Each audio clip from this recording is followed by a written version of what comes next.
Hi everybody, कैसे हैं आप लोग। मैं हूँ शुभम और आज हम करेंगे एक बहुत ही इंटरेस्टिंग टॉपिक साइकोलॉजी का।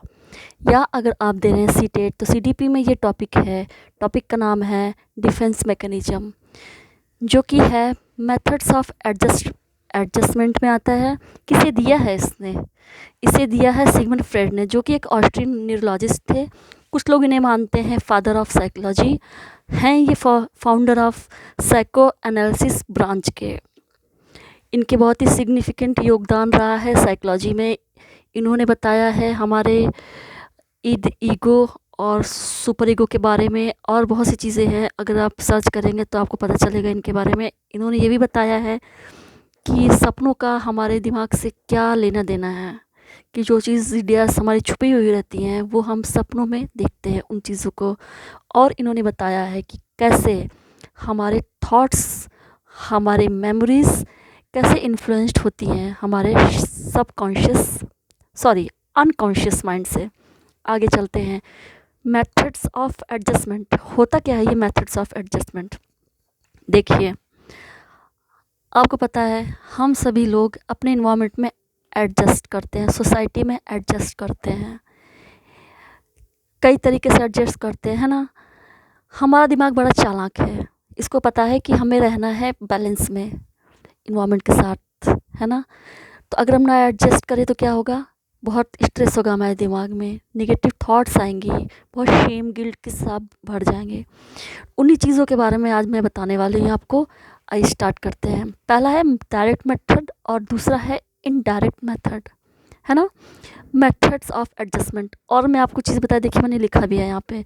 ये साइकोलॉजिकल स्ट्रेटजीज होती हैं, साइकोलॉजिकल बिहेवियर होता है, वो स्ट्रेटजीज जिससे टैकल करती है सिचुएशंस को हमारा दिमाग। डायरेक्ट मेथड में क्या होता है, मैं एग्जांपल के थ्रू आपको बताती हूँ डिफरेंस दोनों में, डायरेक्ट और इनडायरेक्ट मेथड में। आपने दिया एग्ज़ाम नीट का, है ना, और या आपने एग्ज़ाम दिया यूपीएससी का, तो आपका एग्ज़ाम तो क्रैक नहीं हुआ। तो डायरेक्ट मेथड में क्या होगा कि आप एक्सेप्ट कर लेंगे, हाँ कि हाँ मेरा नहीं हुआ, ये इस वजह से नहीं हुआ कि मैंने पढ़ाई अच्छे से नहीं की है, या मुझे अपनी स्ट्रेटजी चेंज, अब मैं क्या करूँगी। देखिए ये सॉल्यूशन ओरिएंटेड होता है। तो डायरेक्ट मेथड में आप अपनी स्ट्रेटजी चेंज करेंगे, बुक्स चेंज करेंगे, पढ़ने का तरीका चेंज करेंगे, हो सकता है कोचिंग चेंज करें, या फिर जो भी आपका कोर्स ऑफ टाइम है उसको चेंज करेंगे, है ना। तो आप एक सॉल्यूशन, एक लॉजिकल जो सॉल्यूशन है वो आप निकालेंगे, अपने प्लान में चेंज करेंगे। ये भी तो वही है ना, चेंज इन प्लान। पढ़ने का तरीका बदला आपने, या आपने मेंटर चेंज किया, अपना गाइडेंस किसी और से चेंज कर लिया, लेने लगे। तो ये अगर आप करें तो ये डायरेक्ट मेथड है। आप इनडायरेक्ट मेथड, डिफेंस मैकेनिज्म, तो ये तो आप जो प्रैक्टिकल चीज़ें थे उसको अपना लिया आपने, ठीक है। तो डायरेक्ट में आ गया। इनडायरेक्ट में आपको क्या हो गया कि आपका ईद है ना, कि आप बहुत शेम में, गिल्ट में ना चला जाएँ। तो ये आपका जो, सॉरी ईद नहीं, ये आपका ईगो जो है ना, तो आप बहुत गिल्ट में या शेम में ना चला जाए। तो अभी क्या तरीका निकालेगा? देखिए पहला है रैशनलाइजेशन है, डिफेंस मैकेनिज्म। यही indirect method defence mechanism basically है। रैशनलाइजेशन में आपका दिमाग क्या कहेगा, अच्छा पेपर बहुत ज़्यादा टफ आया था ना, हमारे लेवल का ही नहीं आया था तो निकला ही नहीं, हम क्या, या तो टीचर ने हमारे ये चीज़ हमें पढ़ाया ही नहीं, तो हम क्या करें, हम कैसे निकालें इस चीज़ को, है ना। ये टाइम बहुत कम दिया था ना, टाइम और ज़्यादा देना चाहिए था, इसीलिए नहीं हुआ मेरा। तो रैशनलाइजेशन कर दिया। ईगो ने एक आपको, ईगो आप जानते हैं ना कि ये तो लॉजिक बेस्ड होता है, तो ये कुछ आपको एक लॉजिक दे देगा कि अच्छा इस वजह से नहीं हुआ, कोई ना कोई बहाना ये निकाल लेगा। ऐसा होता है हमारे साथ कि रीज़न हमें पता होता है कि क्यों नहीं हुआ, लेकिन हम एक्सेप्ट नहीं कर पाते उस चीज़ को। पढ़ाई में नहीं, एक नॉर्मल लाइफ में भी नहीं एक्सेप्ट कर पाते, तो कुछ ना कुछ उसका बहाना निकाल लेते हैं हम कि अच्छा ये इसलिए नहीं हो रहा, इसलिए ऐसा हो रहा है। रिप्रेशन देखते हैं नंबर 2 पे। इसमें इसको हिंदी में बोलते हैं दमन, रैशनलाइजेशन को बोलते हैं तर्क संगति। अब आपके दमन में होता क्या है? दमन में ये होता है कि इसको बोलते हैं मोटिवेटेड फॉरगेटिंग। यहाँ पे ये होता है कि जानबूझ, जैसे कोई आपके साथ मिसहैपनिंग होगी, बैड मेमोरी है आपको, इस चीज़ को आपको बिल्कुल अच्छा नहीं, बहुत तकलीफ दे रही है आपको, तो आप जानबूझ के तो नहीं करते हैं, लेकिन आपका दिमाग उसको धीमे धीमे धीमे करके भुला देता है आपका, ऐसे ना। आप उस चीज़ को एक्सेप्ट ही नहीं कर पा रहे कि ऐसा कैसे हो गया आपके साथ। तो हमारा दिमाग बड़ा चालाक है, वो उसको धीमे धीमे धीमे कर किस तरह भुला दे रहा है। टाइम लगता है लेकिन धीमे धीमे आप भूल जाते हैं। ये हो गया रिप्रेशन, दमन। सप्रेशन, ये दोनों थोड़े एक ही जैसे हैं, लेकिन डिफरेंस क्या मैं बताती हूँ आपको। सप्रेशन मतलब हिंदी में बोलेंगे शमन। इसमें भी आप भूलते हैं लेकिन फ़ोर्सफुली, कॉन्शियसली आप कोशिश करते हैं उस चीज़ को बोले, फ़ोर्सफुली कोशिश करें भूलने की, मतलब फ़ोर्स करें। यहाँ पे तो खुद ही का खुद भूल रहा है, टाइम लग रहा है, लेकिन आप जानबूझ के फ़ोर्सफुली आप कर रहे हैं, है ना? आगे चलते, फोर्थ है कंपनसेशन, इसको हिंदी में बोलते हैं क्षतिपूर्ति। ऐसी कोई फ्लॉ है आपकी, कमी है आपकी, ऐसी कोई कमज़ोरी है आपकी या असफलता है, तो आप क्या करेंगे, उसको किसी तरह से कंपनसेट करने की कोशिश करेंगे। जैसे कि आपको एग्ज़ाम्पल बताती हूँ, कोई लड़की है जिसकी हाइट कम है तो वो हील पहनेगी, है ना? उसको कंपनसेट कर दिया, ये भी एग्ज़ाम्पल है कंपनसेशन का डिफेंस मैकेनिज़्म में। और किसी का सब्जेक्ट कोई कमज़ोर है, किसी की इंग्लिश कमज़ोर है तो वो अदर सब्जेक्ट को मजबूत करेगा। मान लीजिए किसी की मैथ कमज़ोर है तो अदर सब्जेक्ट को वो और अपना मजबूत कर लेगा, तो उसने कंपनसेट कर लिया ना, कंपनसेट, तो ये कंपनसेशन है आपका, है ना? बहुत ईजी। आगे चलते हैं। आइडेंटिफिकेशन, इसमें क्या होता है, इसको हिंदी में बोलते हैं आत्मीकरण। इसमें क्या होता है, कॉपी करना, किसी की पर्सनालिटी को, किसी के पर्सनालिटी ट्रेट्स को, उसके बोलने के तरीक़ों को या फिर किसी चीज़ को आप आत्मसात कर लेते हैं, मतलब आत्मीकरण, कॉपी करते हैं। जैसे वो मूवी आई थी तेरे नाम की, तो सब बीच वाली मांग सब लड़के निकालने लगे थे। या ऐसी कोई बहुत फेमस मूवी आ गई या कोई मूवी बहुत हिट हुई तो उसमें हीरोइन का जो गेटअप है उसको आप कॉपी कर रहे हैं, या कोई इंसान है जैसे कि उसकी तरह, या फिर कोई रोल मॉडल आपको किसी ने बना लिया, आपने किसी को बना लिया तो उसकी तरह से आप सोच रहे हैं, है ना? आगे चलते हैं, डिस्प्लेसमेंट, इसमें क्या होता है, from danger to safe side. देखिए मैंने लिख दिया है, बहुत सी ऐसी चीज़ें होंगी या बहुत से ऐसे थॉट्स होंगे जो आप किसी के सामने विचार को व्यक्त ही नहीं कर पा रहे, असमर्थ हैं।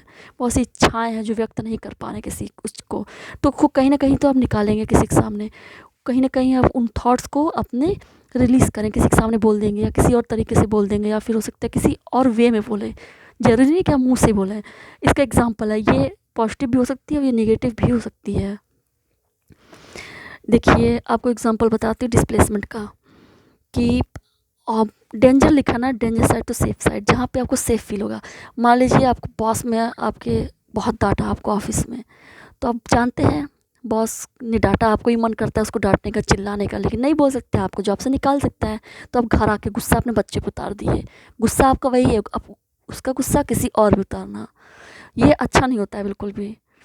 तो डिस्प्लेसमेंट में ये हार्मफुल होता है। तो आपने ये डिस्प्लेसमेंट एक डिफेंस देखा होगा आपने बहुत लोगों को, कि बाहर किसी से लड़ाई करके आए तो बीवी पे हाथापाई मारपीट कर रहे हैं, वाइफ पे, अपने का बच्चों पे कर रहे हैं, या जो नहीं उसको टैकल कर सकता है या जो उसको नहीं जवाब दे उससे लड़ रहे हैं, है ना? बाहर बड़े शेर हैं लेकिन घर में आके चूहे बन जा रहे हैं, ऐसा वाला है। या फिर ये देखिए रिग्रेशन, आगे चलते हैं। इसमें होता है कि इसमें लिखा भी है मैंने, behave like past situation crying, इसकी हिंदी मुझे नहीं पता, सॉरी। रिग्रेशन में ये होता है कि अपने की पहली अवस्था में जाके व्यवहार करना। जैसे मैं बताती हूँ, बच्चे बेड में सुसु करते हैं, बड़े उम्र में होके भी टॉयलेट करते हैं, है ना? या आपको गुस्सा किसी पे आ गया या आप किसी चीज़ पे गुस्सा आ गया तो बच्चों की तरह चिल्लाएंगे आप, या तोड़ फोड़ करेंगे, सामान फेंकेंगे इधर उधर, तो ये तो बच्चे करते हैं, लेकिन आप भी कर रहे हैं। क्योंकि बहुत, जब ये होता तब है जब वो स्ट्रेस में हो, तो बहुत ज़्यादा स्ट्रेस है ना, तो उससे बचने के लिए एक मैकेनिज़्म आपका दिमाग अपनाएगा कि वो आपको पास्ट में ले जाएगा, पास्ट की तरह आप बिहेवियर करने लगेंगे। आपको पता नहीं कि आप, मतलब पता तो है बट ये एक मैकेनिज़्म है जो ऐसा होता है आपके साथ, है ना? और ये इतना जान लीजिए, ये सब जो ना अनकॉन्शियस है, ये आपका अनकॉन्शियस माइंड करवाता है आपका ये सब आपसे। आगे देखते हैं, सब्लिमेशन क्या होता है, एनर्जी को शिफ्ट करना है। इसके एग्जांपल्स ही मैंने दिए हैं, ये देखिए जो लिखे हैं नीचे दोनों, ये पॉजिटिव। देखिए बॉक्सर, कोई बचपन में बहुत गुस्सा करता है, मारपीट सबसे करता हो, तो बाद में उसको बड़े होकर वो बॉक्सर बन जा रहा है, उसके कोच उसको देख रहे, परिवार वाले कहते हैं इससे तो मैं बॉक्सिंग करवाऊँगा। इसका गुस्सा से, मिल्खा सिंह अगर आपने मूवी देखी होगी तो आप देखा होता है कि जहाँ वो ट्रेनिंग के लिए जाते हैं तो उनके कोच उनको देखते हैं, तो देखते हैं इसको गुस्सा बहुत ज़्यादा है, तो उसको वो शिफ्ट करते हैं, वो उन्हें दौड़ाना स्टार्ट करते हैं, कहते हैं गुस्सा अपने दौड़ने में निकालो। तो ये क्या है, सब्लिमेशन। एक सब्लिमेशन और होता है केमिस्ट्री में, कि सॉलिड स्टेट का डायरेक्ट गैसियस स्टेट में चला जाना, वो सब्लिमेशन नहीं है यहाँ पे, ये आपका साइकोलॉजी वाला सब्लिमेशन है। और बताती हूँ, किसी के अंदर बहुत क्रिमिनल थॉट्स आ रहे हैं, बहुत वायलेंट थॉट्स आ रहे हैं, क्रिमिनल थॉट आ रहे हैं, तो वो बहुत अच्छी कोई मूवी बना देगा। जैसे देखिए gang of Wasseypur, D company, या कोई बहुत नावल ऐसा बना दे रहा है, क्रिमिनल वाली थॉट्स वाली नावल, सस्पेंस वाली।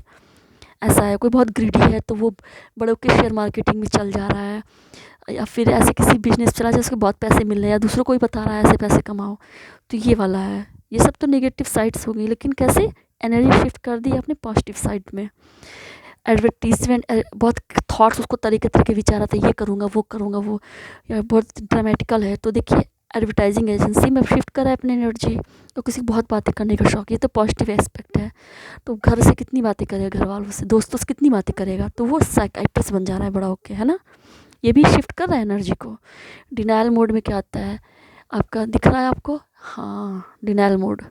डिनायल मोड में आपका ये होगा कि ऐसा होता है कि आदमी उस चीज़ को डिनायल ही कर दे रहा है कि नहीं ऐसा हो ही नहीं सकता है। अब तो कोई आर्मी में है, उनके किसी की डेथ हो गई, बॉडी आती है, घर वाले मान ही नहीं रहे हैं कि ऐसा हो ही नहीं सकता है। किसी की सडन डेथ हो जा रही है समय से पहले कम उम्र में, तो मान ही नहीं रहे हैं कि ऐसा हुआ है। ये बड़ी खतरनाक होता है डिनायल वे। आपकी जो डिनायल की अवस्था होती है बहुत खतरनाक होती है। आगे चलते हैं, ये है आपकी डे ड्रीमिंग। ये सब तो आप जान ही रहे होंगे, डे ड्रीमिंग बहुत ऑब्वियस है। सपने देख रहे दिन में बैठे बैठे हैं, जेब में 100 रुपये नहीं, लेकिन देख रहे हैं मैं फरारी से जा रहा हूँ, मैं BMW से जा रहा हूँ, देख कर कुछ नहीं रहे हैं। मतलब ये डे ड्रीमिंग वैसा वाला नहीं, सपने देखना गलत नहीं, लेकिन कर नहीं कुछ रहे हैं, कोर्स ऑफ एक्शन उनका कुछ भी नहीं है, लेकिन सपने देख रहे हैं डे ऑफ ड्रीमिंग, मैं ये करूँगा मैं वो करूँगा। आगे है रिएक्शन फॉर्मेशन। इसमें ये जो होती है, इसमें ये होता है रिएक्शन फॉर्मेशन में कि आदमी जैसा होता है जस्ट अपोजिट साइड्स शो करता है। मान ऐसा इसलिए हो सकता है कि उसको कोई निगेटिव फीडबैक मिला है या नेगेटिव इमोशंस को उसको टैकल करना पड़ रहा हो, तो वो ऐसे ही डिफेंस मैकेनिज्म को अपनाए, अदरवाइज़ क्यों अपने आप को इंसान चेंज करे। या हो सकता है इसके पास आसपास लोग ही ऐसे कि वो अपना ओरिजिनल साइड दिखा के कंफर्टेबल ना हो। तो ऐसा है कि बहुत गुस्से वाला आदमी होगा तो वो शो करेगा कि नहीं, उसको बिल्कुल गुस्सा नहीं दिखाएगा। बहुत बदतमीज होगा, बड़े आराम से, बहुत आराम से है, बहुत विनम्र टाइप का, तो बहुत बदतमीजी से बात करेगा। ऐसा वाला समझ गए होंगे, बहुत इजी है इसको समझना। और ये तो मैंने जो पॉइंट नीचे लिखा है कि to put people distance from shame and guilt, तो ये वही चीज़ है कि डिफेंस मैकेनिज्म हमारा दिमाग आजमाता ही क्यों है, मतलब उसको क्यों यूज़ ही करता है, ताकि शेम और गिल्ट से हम बचे रहें। कैसा लगा आपको मेरा वीडियो, ज़रूर जवाब दीजिएगा, कमेंट कीजिएगा। Thank you very much.